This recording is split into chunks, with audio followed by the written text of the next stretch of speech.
तो दोस्तों जैसा कि हम लोग डीसी मशीन में ऑब्जेक्टिव क्वेश्चंस कर रहे थे और ये जितने भी क्वेश्चंस हैं ये सभी किसी ना किसी कम्पिटिटिव एग्जाम्स में आए हुए हैं, जैसे कि एसएससी जेई, यूपीपीसीएल जेई और जो अदर एई जेई टेक्निकल एग्जाम्स हैं उनमें ये क्वेश्चंस आए हुए हैं। तो दोस्तों अभी तक जो है हमने 6 क्लासेस को बिल्कुल कंप्लीट कर लिया था। ये हमारी 7th क्लास है जिसमें हम डीसी मशीन के ऑब्जेक्टिव क्वेश्चन करेंगे। तो दोस्तों चलिए क्वेश्चन को स्टार्ट करते हैं। दोस्तों यहाँ पे हमारा पहला क्वेश्चन है, the EMF generated in DC generator depends upon. DC generator में जो हमारा ईएमएफ जनरेट होता है वो किस पर डिपेंड करता है। तो दोस्तों यहाँ पे 4 ऑप्शन दिए हैं, इसमें हमारा एक ही ऑप्शन ऐसा है जिसमें ये डिपेंड करता है number of parallel path. We know that, जैसा कि हम लोग जानते हैं, the generated EMF in DC generator में जो जनरेटेड ईएमएफ होता है वो होता है हमारा Eg is equal to 5PZN upon 60 into A. Hence Eg जो है वो इन्वर्सली प्रोपोर्शनल है ए के, यानी कि Eg जो है वो हमारा इन्वर्सली प्रोपोर्शनल है number of parallel path. So Eg depends on A, number of parallel path. In lap winding number of parallel path is equal to number of pole. जो लैप बाइंडिंग हमारी होती है DC machine में, उसमें जो number of parallel path होते हैं वो हमारे नंबर ऑफ पोल के इक्वल होते हैं। So here we can say that, तो हम यहाँ पर ये कह सकते हैं कि the number of parallel path is more, that's why Eg is low. तो अगर हमारे जो नंबर ऑफ पैरेलल पाथ है यहाँ पर, अगर ये हमारे ज़्यादा होंगे तो ये जो है हमारा Eg वो कम हो जाएगा। तो लैप बाइंडिंग में क्या होता है कि ए जो है वो हमारा ज़्यादा होता है और Eg इस वजह से हमारा कम हो जाता है, यानी कि इंड्यूस हमारा जो Eg है वो हमारा जनरेटेड Eg जो है वो हमारा कम होता है इन case of lap binding. But in case of wave binding, in wave binding number of parallel path is 2, so here A is low, that's why Eg is increases या फिर मोर। तो यहाँ पे अगर हम वेव बाइंडिंग की बात करें तो इसमें क्या होता है, पैरेलल पाथ जो है वो हमारे 2 होते हैं, यानी कि कह सकते हैं कि ये जो है वो कम है, इस वजह से जो हमारा Eg है वो यहाँ पर बढ़ जाता है, Eg इज मोर।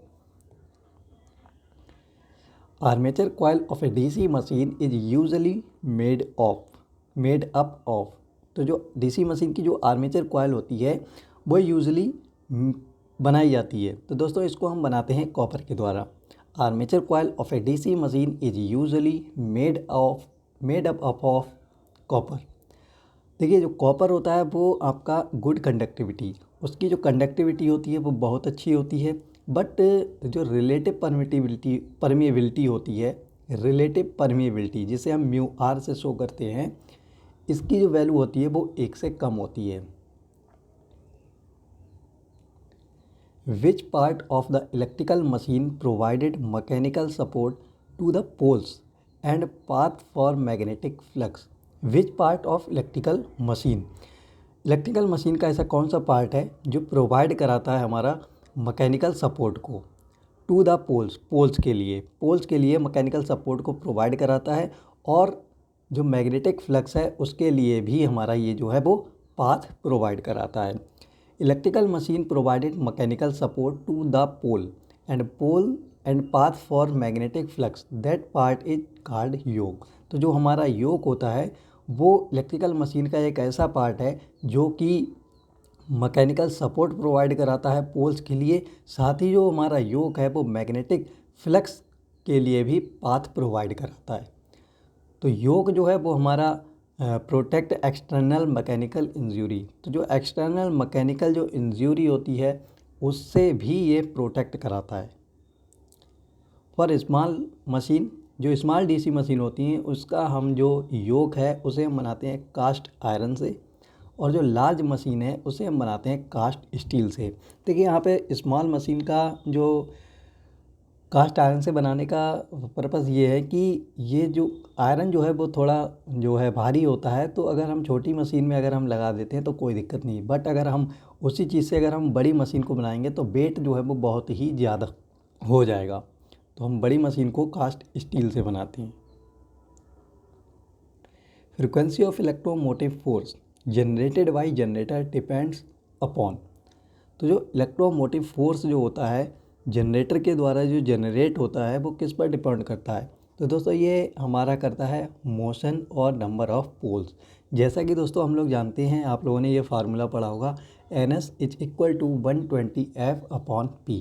तो यहाँ से F is equal to N S into P/120। यहाँ पे जो एन एस है वो जनरेटर स्पीड है या कह सकते हैं मोशन, और जो P जो है वो हमारे हैं नंबर ऑफ पोल्स। तो यहाँ पे हमारा ऑप्शन सी करेक्ट हो जाएगा, A and B both. In starting DC generator provides, देखिए स्टार्टिंग में डीसी जनरेटर जो है वो क्या प्रोवाइड कराता है, ये डीसी प्रोवाइड कराता है, एसी प्रोवाइड कराता है, AC and DC both none. देखिए दोस्तों, जब हमारा जनरेटर जो है ईएमएफ को जनरेट करता है तो स्टार्टिंग में जो हमारा ईएमएफ जनरेट होता है वो एसी फॉर्म में होता है। When we rotate a coil, अब कोई एक यूनिफॉर्म मैग्नेटिक फील्ड है, उसमें अगर हम एक कॉइल को या कंडक्टर को हम लोग मूव कराते हैं, देन इंड्यूस्ड वोल्टेज या ईएमएफ, तो उसमें क्या होता है कि ईएमएफ इंड्यूस हो जाता है। The nature of this sinusoidal, इसका जो नेचर होता है वो हमारा साइनोसॉइडल होता है। So we can say that, इसलिए हम कह सकते हैं in starting DC generator provide AC. तो स्टार्टिंग में डीसी जनरेटर क्या प्रोवाइड कराता है, AC alternating current with the help of commutator it convert into DC. तो प्रोवाइड तो ये हमारा एसी कराता है, लेकिन with the help of commutator की सहायता से हम इसको डीसी में कन्वर्ट कर देते हैं। और जो दोस्तों कम्यूटेटर है, कम्यूटेटर जो है वो डीसी जनरेटर में एक तरीके से ये as a mechanical rectifier work करता है, क्योंकि जो हमारा कम्यूटेटर है जनरेटर के केस में एसी को डीसी में कन्वर्ट करेगा। But in case of motor ये जो है वो हमारा एक तरीके से मैकेनिकल इन्वर्टर की तरह वर्क करता है, क्योंकि इसमें हमारा जो डीसी है वो कन्वर्ट होता है एसी में। तो इसे हम बोलते हैं mechanical inverter. The field of self excited generator is excited by, तो जो सेल्फ एक्साइटेड डीसी जनरेटर होते हैं उसकी जो फील्ड होती है उसको हम किससे एक्साइटेड करते हैं, एसी से, डीसी से, by its own current either AC और डीसी। देखिए हम बात कर रहे हैं यहाँ पर डीसी जनरेटर की। Self excited generator is excited by, देखिए सेपरेटली एक्साइटेड डीसी जनरेटर जो होता है, in this field winding is excited with external DC source. जो सेपरेटली एक्साइटेड डीसी जनरेटर होते हैं इसकी जो फील्ड वाइंडिंग होती है उसको हम एक्साइटेड कराते हैं एक एक्सटर्नल डीसी सोर्स के द्वारा। अलग से एक हम बैटरी लगाते हैं या डीसी सोर्स लगाते हैं जिससे हम फील्ड वाइंडिंग को एक्साइटेड कराते हैं। बट जो सेल्फ एक्साइटेड डीसी जनरेटर होते हैं, as the name of this indicate self, जैसा कि आप नाम से ही यहाँ पर देख रहे हैं कि सेल्फ यानी कि खुद से, that means field winding is excited by its own current. इसमें जो हमारी फील्ड वाइंडिंग होती है उसको हम एक्साइटेड कराते हैं इसकी खुद की करंट से, इसलिए हम इसको बोल देते हैं सेल्फ एक्साइटेड डीसी जनरेटर। तो यहाँ पे हमारा ऑप्शन जो सी है वो करेक्ट हो जाएगा, by its own current. The yoke of small DC machine is made up of, तो जो स्मॉल डीसी मशीन होती हैं उसका जो योक बना होता है वो किस चीज़ का बना होता है, तो दोस्तों स्मॉल मशीन के लिए बना होता है कास्ट आयरन का। But in case of large machine it is made up of cast steel. So here option A will be correct. For small DC machine cast iron, for large DC machine cast steel. और क्यों बनाते हैं, तो ये तो मैंने आपको अभी इससे पहले ऊपर बताया था। In a DC machine each conductor lies at, DC machine में जो प्रत्येक कंडक्टर जो होता है वो लाइज करता है dash to the magnetic flux and in the direction of its movement. तो इन दोनों के बीच में जो एंगल होता है डीसी मशीन में वो होना चाहिए 90 degree. In a DC machine each conductor lies at 90 degree to the magnetic flux and its the direction of its movement. तो जो मूवमेंट है और जो इसका जो मैग्नेटिक फ्लक्स है, जो हमारा फील्ड फ्लक्स का जो मैग्नेटिक फ्लक्स है वो उसके बीच में हमारा जो एंगल होना चाहिए वो 90 डिग्री होना चाहिए एंगल। अगर इसका एंगल जो है इन दिस कंडीशन ईएमएफ, इसी कंडीशन में हमारा जो ईएमएफ है वो इंड्यूस होगा जब हमारा एंगल 90 डिग्री होगा। बट अगर हमारा एंगल 0 डिग्री हो जाएगा तो इस कंडीशन में कोई भी ईएमएफ इंड्यूस नहीं होगा। At 0 angle then no EMF will induced. In a DC generator pole shoe are fastened to pole core by. तो डीसी जनरेटर में जो पोल शू होते हैं उनको लगाया जाता है पोल कोर पर किसके द्वारा? In DC generator pole shoe are fastened to pole core by counter sunk screws. तो पोल जो हमारे डीसी जनरेटर में जो पोल शू होते हैं उनको हम पोल कोर पर लगाते हैं with the help of counter sunk screws. इसके द्वारा हम लोग उस पे जो है फेस्टेन लगाते हैं। Poles are joint to the yoke. Poles को हम ज्वाइंट करते हैं योक के साथ विद द हेल्प ऑफ की सहायता से बोल्ट्स और वेल्डिंग और काउंटर संक स्क्रू। तो जो हमारा जो पोल्स होते हैं उनको हम योक के साथ जोड़ते हैं, बोल्ट के द्वारा भी हम जोड़ देते हैं, कभी कभी वेल्डिंग भी करके जोड़ देते हैं और कभी कभी काउंटर संक स्क्रूज के द्वारा भी जोड़ देते हैं। Poles carry the field winding. जो पोल्स होते हैं उन पे हम लोग फील्ड वाइंडिंग करते हैं और पोल्स में भी क्या चीज़, पोल कोर पर हम फील्ड वाइंडिंग को लपेटते हैं। पोल शू पर्पस। पोल शू का क्या पर्पस है? तो इसके 2 पर्पस हैं। टू सपोर्ट फील्ड कॉइल को ये सपोर्ट करता है। Field flux distribution the air gap is uniform. जो फ्लक्स डिस्ट्रीब्यूशन है वो एयर गैप में एकदम यूनिफॉर्म डिस्ट्रीब्यूट हो जाए। फ्लक्स का जो डिस्ट्रीब्यूशन है एकदम यूनिफॉर्म हो एयर गैप में। पोल शू के ये 2 फंक्शन होते हैं। In DC generators current to the external circuit from the armature is given through. तो डीसी जनरेटर में जो करंट होती है उसको हम आर्मेचर से किसकी सहायता से, एक्सटर्नल सर्किट को हम जो है वो दे देते हैं। देखिए, in DC generator current to the external circuit from armature is given through commutator. अब यहाँ पे हमारा ऑप्शन दे रखा है यहाँ पर कम्यूटेटर, तो हम यहाँ पर कम्यूटेटर ऑप्शन को बिल्कुल करेक्ट मानेंगे। ठीक है, होता क्या है कि जो हमारा कम्यूटेटर है वो आर्मेचर को ज़्यादा से ज़्यादा करंट को कलेक्ट करता है और इसके ऊपर हम लोग जो है ब्रश को टच करते हैं। जब हम इसको ब्रश के टच करते हैं तो ये जो करंट है वो हमारी एक्सटर्नल जो सर्किट है उसको भेज देता है। तो इस पूरे यहाँ पर हमने अरेंजमेंट को यहाँ पर बोल दिया है commutator. Commutator in DC generator work as mechanical rectifier. क्यों मैकेनिकल रेक्टिफायर? क्योंकि डीसी जनरेटर में जो हमारा ईएमएफ इंड्यूस होता है वो एसी नेचर का होता है, बट उस एसी ईएमएफ को हमें कन्वर्ट करना होता है डीसी में, जिसके लिए हम लोग यूज़ करते हैं कम्यूटेटर। तो यहाँ पे जो कम्यूटेटर है वो एक तरीके से वर्क कर रहा है as a mechanical rectifier, but in case of DC motor it work as mechanical inverter. A 6 pole wave bound armature has 600 conductor and is driven at 700 rpm. Determine the generated EMF in the armature if the flux per pole is 10 milliweber। तो question में हमें जो है दे रखा है, पोल दे रखे हैं जो कि 6 हैं, जेड हमें दे रखा है, कंडक्टर दे रखे हैं हमें 600, स्पीड दे रखी है हमारे लिए 700 rpm और जो फ्लक्स हमें दे रखा है पर पोल वो दे रखा है 10 मिलीवेबर। और ये जनरेटर हमारा है कौन सा? ये है वेव बाउंड आर्मेचर।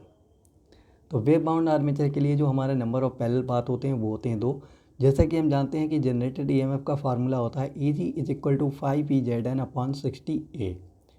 5 की हमने वैल्यू रखी 10 मिलीवेबर, 1 मिली जो है वो 10⁻³ होता है और P की वैल्यू 6, Z की वैल्यू 600, N की value 700, 60 and A is equal to 2। Solve करेंगे तो हमारा जो EMF आएगा जनरेटेड EMF वो आएगा 210 वोल्ट।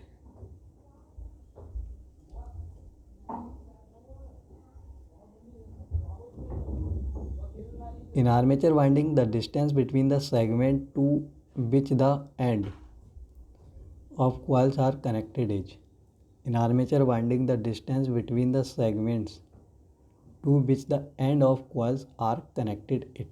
तो जो हमारी आर्मेचर वाइंडिंग है उसमें जो हमारे जो जो हमारी वाइंडिंग होती है उसके जो एंड होते हैं, दो एंड, एक कॉइल के दो एंड हो गए, तो उसको हम कहाँ पर कनेक्ट करते हैं? उसको कनेक्ट करते हैं हम लोग कम्यूटेटर सेगमेंट पे, और उसके बीच की जो डिस्टेंस होती है वो हमारी कहलाती है commutator pitch. Commutator pitch is defined as the distance between two conductor segment. Commutator pitch जो है वो हमारी दर्शाई जाती है या वर्णित की जाती है या दिखाई जाती है as the distance between two commutator segment. दो कम्यूटेटर सेगमेंट के बीच की जो डिस्टेंस होती है उसको हम लोग दर्शाते हैं कम्यूटेटर पिच के द्वारा।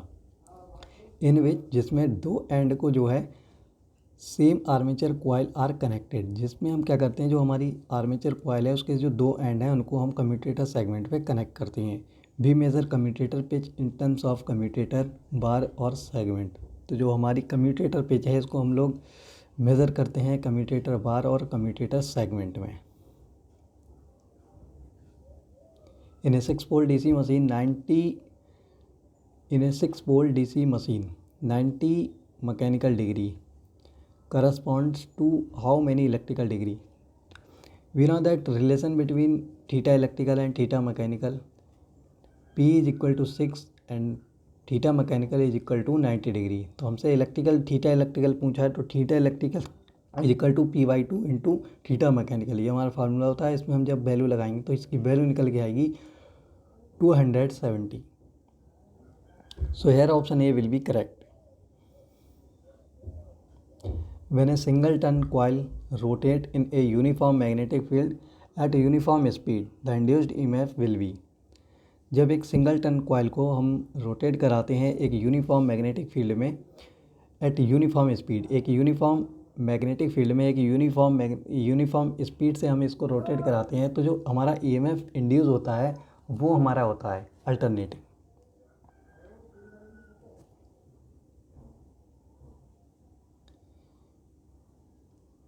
एक क्वेश्चन यहाँ पर रह गया है।